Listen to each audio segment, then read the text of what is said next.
Welcome to Raghav Options.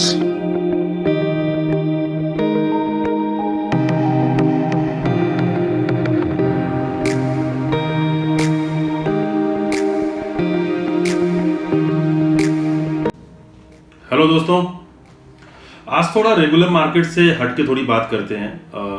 Stock market के बारे में बात करेंगे, लेकिन थोड़ा सा जो हम डेली मार्केट एनालिसिस करते हैं वो थोड़ा आज हट के बात करेंगे। आज मैंने क्या किया कि 2008, 2010, 2014, 2017 और 2021 इन सारे वर्षों का मैंने आज जो चार्ट निकाल के देखा, तो मुझे एक चीज समझ में आ रही थी कि निफ्टी अब उस लेवल पे है जहां से कि हम 20 से 25% का करेक्शन एक्सपेक्ट कर सकते हैं। एक तो देखिए, मार्केट का वैल्यूएशन काफी हाई है।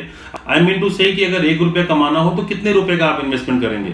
मुझे लगता है 20 रुपए, 25 रुपए, या फिर बहुत होगा तो 30 रुपए। 30 रुपए भी स्ट्रेच्ड वैल्यूएशन है।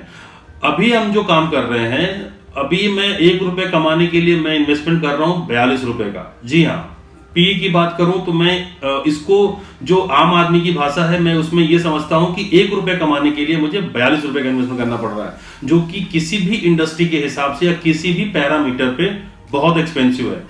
मैं ये नहीं कह रहा हूं कि मार्केट यहां से बहुत तेजी से नीचे आएगा, लेकिन ये मैं कह रहा हूं कि मार्केट अब इस लेवल पे मुझे इन्वेस्टमेंट के लिए बिल्कुल जो स्पेस है वो बिल्कुल नहीं लग रहा है। तो हो सकता है कि अगले 2 महीने 3 महीने मार्केट थोड़ा एक रेंज में रहे, या हो सकता है कि हम और 200-400 पॉइंट ऊपर जाएं यहां से। लेकिन मुझे लग रहा है कि निफ्टी जब तक 12,000 के लेवल या उसके नीचे नहीं आता है, तब तक मुझे नहीं लगता कि इन्वेस्टमेंट वाला कोई टाइम है। अभी मैंने एक चीज ऑब्जर्व किया कि जितने रिटेल ट्रेडर हैं बहुत ज्यादा आ रहे हैं मार्केट में। मतलब मैं देख रहा हूं कि लोग अकाउंट खोल रहे हैं, 5,000, 10,000, 20,000, कोई भी शेयर बाई कर रहे हैं, वो ऊपर जा रहा है। तो मतलब भीड़ लगी हुई है लोगों की कि भाई मुझे हर एक शेयर बाई करना है। अब आप ये समझिए कि आलोक इंडस्ट्री या फिर आपका अरविंद मिल या ऐसे कितने तमाम शेयर हैं, आरकॉम, सुजलॉन, ये सब शेयर अभी हर दिन मुझे लग रहा है कि नया नया सर्किट दे रहे हैं। और जितने रिटेल ट्रेडर हैं जो कि छोटा पैसा लेके मार्केट में आए हैं, वो इन सब शेयरों में अभी भी इन्वेस्टमेंट कर रहे हैं ट्रेडिंग अपॉर्चुनिटी के लिए। भाई देखिए, रिटेलर्स को मैं एक चीज बोलूंगा, अपने इमोशन को कंट्रोल कीजिए, वरना इमोशनल लेस हो जाएंगे आप। क्योंकि आने वाला टाइम में अगर आपने इन स्टॉक को होल्ड किया हुआ, या ऐसे और भी स्टॉक्स हैं, अगर आपने उसमें ट्रेडिंग कर रहे हैं, तो जितनी जल्दी हो सके निकलिए बाहर। क्योंकि अब समय आ रहा है कि अब आपको और हमको दोनों को बहुत संभल के ट्रेड करना है, और अपने पोर्टफोलियो को जितनी जल्दी हो सके बाहर निकल के बैठना है। देखिए, मार्केट के नीचे आने का ट्रिगर क्या होगा ये नहीं पता मुझे। आने वाले 1-2 वीडियो में मैं आप लोगों को डेफिनेटली इन सब बातों के बारे में डिटेल में बताऊंगा, और हम उस समय जानेंगे कि हमको किन चीजों पर जो मेरा इतना नेगेटिव व्यू है वो किस लिए है, और किन चीजों को मैंने मद्देनजर रखते हुए इन चीजों को अभी मैंने जो है ऑब्जर्व किया हुआ है।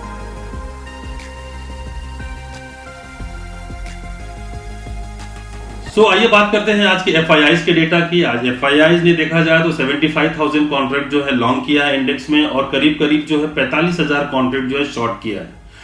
हालांकि उन्होंने बहुत बड़ी पोजीशन नहीं बनाई है, लेकिन उन्होंने लॉन्ग पोजीशन एग्जिट किया है और अच्छी खासी शॉर्ट पोजीशन बनाई हुई है। अगर मैं निफ्टी के ओआई की बात करूं तो करीब करीब 12 लाख कॉन्ट्रैक्ट निफ्टी फ्यूचर में सेल किए गए हैं, और करीब करीब 4 लाख कॉन्ट्रैक्ट जो है बैंक निफ्टी में सेल किए गए हैं। ये भी हो सकता है कि उन्होंने लॉन्ग पोजीशन भी निकाली है और कुछ एडिशनल शॉर्ट पोजीशन भी बिल्डअप की हुई है। अगर मैं ऑप्शन डेटा की बात करूं तो करीब करीब 6 लाख कॉन्ट्रैक्ट जो है उन्होंने कॉल शॉर्ट किया, पुट लॉन्ग किया है, और करीब करीब 5 लाख कॉन्ट्रैक्ट जो है कॉल लॉन्ग और पुट शॉर्ट है। यहां भी अगर मैं देखूं तो उन्होंने बहुत ज्यादा पोजीशन ऑप्शन में बनाई है, बहुत बड़ी कॉल राइटिंग हुई है, और उन्होंने पुट भी बाई किया हुआ है। मुझे ये डेटा देख के लग रहा है कि कल का एक्सपायरी जो है थोड़ा सा मुझे लग रहा है कि डाइसी हो सकता है। मेरा कहने का मतलब है कि मैं बहुत बड़ा अपसाइड नहीं देख रहा हूं, नीचे के लेवल पे हो सकता है कल की एक्सपायरी होगी। अगर मैं निफ्टी के पीसीआर की बात करूं तो निफ्टी का पीसीआर 1.20 के आसपास है, बैंक निफ्टी का पीसीआर 1 के नीचे है। दोनों कंफर्टेबल जोन में है, पुट राइटर्स दोनों में से भाग चुके हैं। जितनी तेजी से आज मार्केट नीचे आया था सेकेंड हाफ में, मुझे लगता है कि ये जो मंदी है कल भी कंटिन्यू रह सकती है। अगर मैं ऑप्शन चेन की बात करूं तो ऑप्शन चेन के हिसाब से भी मैंने एक चीज ऑब्जर्व किया कि करीब करीब आज नए 70 लाख जो कॉल राइटर्स ऐड हुए हैं, जबकि उनका जो आउटस्टैंडिंग OI है 1.2 CRE केवल है। और करीब करीब मैं देखूं तो करीब करीब 40 लाख जो पुट राइटर्स ऐड हुए हैं और इनका आउटस्टैंडिंग OI जो है 60 लाख के आसपास है। तो पुट राइटर्स जो है मुझे लग रहा है कि ऊपर के लेवल पे स्टक हो चुके हैं। कल अगर हमने 15,200 के नीचे ओपनिंग दे दी तो करीब करीब 60 लाख पुट राइटर्स जो है ऑलरेडी ट्रबल में आ सकते हैं। और ऑलरेडी मुझे लग रहा है 28 लाख जो है पुट राइटर्स जो है ऊपर के लेवल पे अटक चुके हैं। और जिस हिसाब से कॉल राइटिंग हुई है मुझे लग रहा है ये जितने बड़े प्लेयर हैं ये उनकी कॉल राइटिंग है। तो हो सकता है कि कल निफ्टी अगर हम 15,200 के नीचे 10 मिनट या 20 मिनट भी ट्रेड करें तो 15,100 के नीचे भी हम जा सकते हैं। एक चीज ध्यान रखिए कि रिलायंस अब बहुत कोशिश कर रहा है कि 2100 के ऊपर जाएगा। रिलायंस अगर 2100 के ऊपर जाता है और उसके ऊपर डिसाइसिवली क्लोज होता है तो मुझे लगता है तभी जाकर के रिलायंस में रैली आएगी, वरना हो सकता है कि रिलायंस फिर से 2000 के नीचे 1940-50, क्योंकि ये रेंज उसका हो गया है 1900 से लेके 2100 के लेवल पे। तो अगर रिलायंस ने नीचे आना स्टार्ट किया तो डेफिनेटली निफ्टी को भी वो 15,000 के नीचे लेकर के आएगा। आज हमने एक चीज ऑब्जर्व किया कि निफ्टी के इतने स्टॉक्स थे, वेदर इट इज NBFCs या फिर बजाज में हो या बैंकिंग में हो या मेटल में हो, सब में अच्छी खासी शॉर्ट बिल्टअप हुआ है। तो मुझे नहीं लग रहा है कि कल के लिए मुझे इन स्टॉक्स में मुझे कहीं से सहारा मिलेगा और निफ्टी कहीं ऊपर लेवल पे जा सकता है। रोल ओवर डेटा भी जो नॉर्मली एक हफ्ता, जैसे अभी अगले हफ्ते में एक्सपायरी है तो रोल ओवर ऑलमोस्ट 20 से 25% के आसपास हो जाता है, बट इस बार रोल ओवर भी मुझे लग रहा है कि बहुत कम हुआ है, 10-11% के आसपास है। सो नॉर्मली देखा जाए तो ये रोल ओवर का डेटा भी बहुत कम है as compared to last month. तो मुझे लग रहा है कि अगले मंथ में लॉन्ग साइड की पोजीशन भी बहुत कम बन रही है। हाँ, हो सकता है कि अगले हफ्ते की एक्सपायरी हो तो थोड़ी बहुत बीच में 1-2 दिन में शॉर्ट कवरिंग आए, बट मुझे लग रहा है कि अब अगले हफ्ते में भी सेलिंग प्रेशर कंटिन्यू रहने वाला है।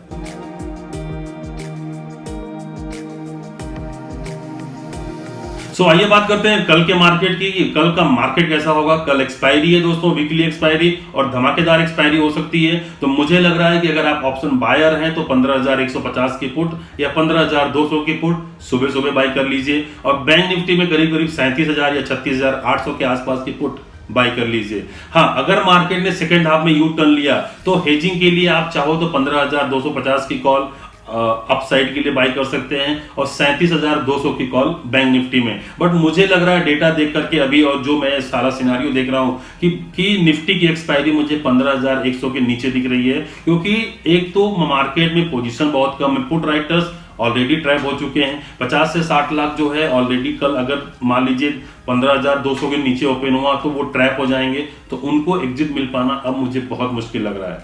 अगर आप ऑप्शन सेलर हैं तो ऑप्शन सेलर के लिए 15,000 से लेके 15,250 या 300 ये एक रेंज दूंगा। इस रेंज में आप ट्रेड कीजिए, हेजिंग के साथ ट्रेड कीजिए। कल बहुत वोलेटाइल मार्केट हो सकता है, तो हो सकता है कि दोनों साइड के चांस मिले आपको।